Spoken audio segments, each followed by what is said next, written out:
सवाल कीजिए। रानी जी, गिरिराज सिंह ने एक बार फिर से कहा है कि इस तरह मस्जिदों को स्वतंत्र है, इस तरह मंदिर को भी स्वतंत्र। देखिए गिरिराज जी कोई पहली बार इस तरीके का बयान नहीं दे रहे।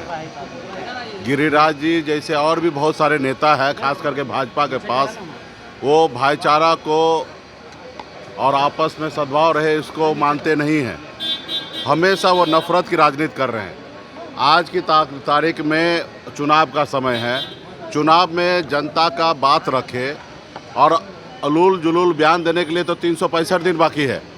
वो 365 दिन स्वतंत्र है। जो जिसको गाली देना, जो जितना बोलना है, अनाप शनाप भाई को भाई से लड़ाना, हिंदू मुसलमान, मंदिर मस्जिद जो करना वो करे, लेकिन कम से कम चुनाव के समय में उसको अपना बताना चाहिए कि नवादा में 5 साल में उन्होंने क्या किया।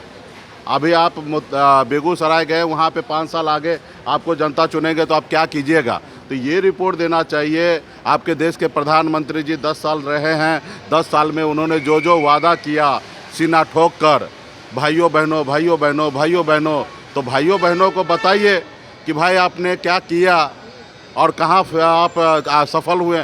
तो ये सारे बात नहीं कर रहे। आज हमारे देश का युवा रोड पे बेरोजगार होकर घूम रहा है, किसान परेशान हो रहा, आत्महत्या कर रहा है, पक्का मकान नहीं है, लोग परेशान हैं। तो ये सब चीज़ छोड़कर आप उलूल जुलूल का बयान दे रहे हैं। उनके ऊपर अभी कोई क्या टिप्पा टिप्पणी करना, वो ऐसे ही बोलते रहते हैं।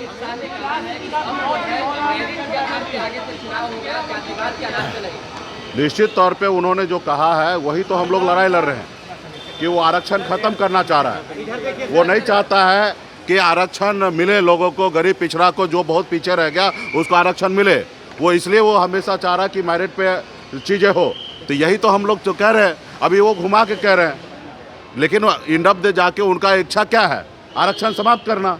अगर मेरिट की बात कर रहे हैं तो सीधा खुल के कहिए ना कि संविधान को ख़त्म कीजिए और जो जितना है और मेरिट पे आरक्षण हम देंगे।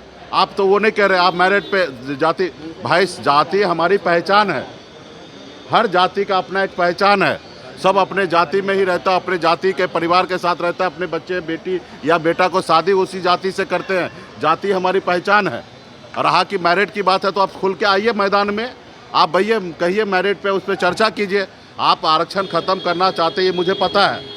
इससे पहले भी मोहन भागवत जी बयान दिए थे और आज कल आपने झंझारपुर में भी आपने इस तरीके का बयान दिया कि मेरिट पे हम करेंगे। तो यही तो हम लोग कह रहे हैं कि फिर हमारे बाबा साहब भीमराव अंबेडकर ने जो कहा कि बहुत सारे लोग पीछे जो रह गए हैं, तो शरिया कानून लागू कर देखिए हमारी सरकार बनेगा, हमको पता है कि हमको क्या करना चाहिए।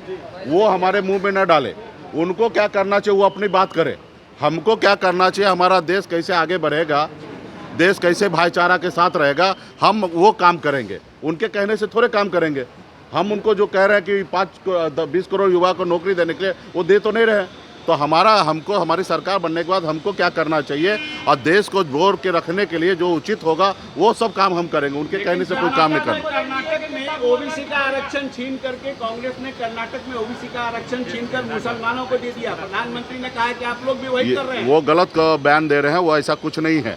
वो प्रधानमंत्री जी इतना झूठ बोलते हैं, हम लोगों को शर्म आ रहा है कि हमारे देश का प्रधानमंत्री सिर्फ चुनाव जीतने के लिए इतना झूठ नहीं बोलना चाहिए।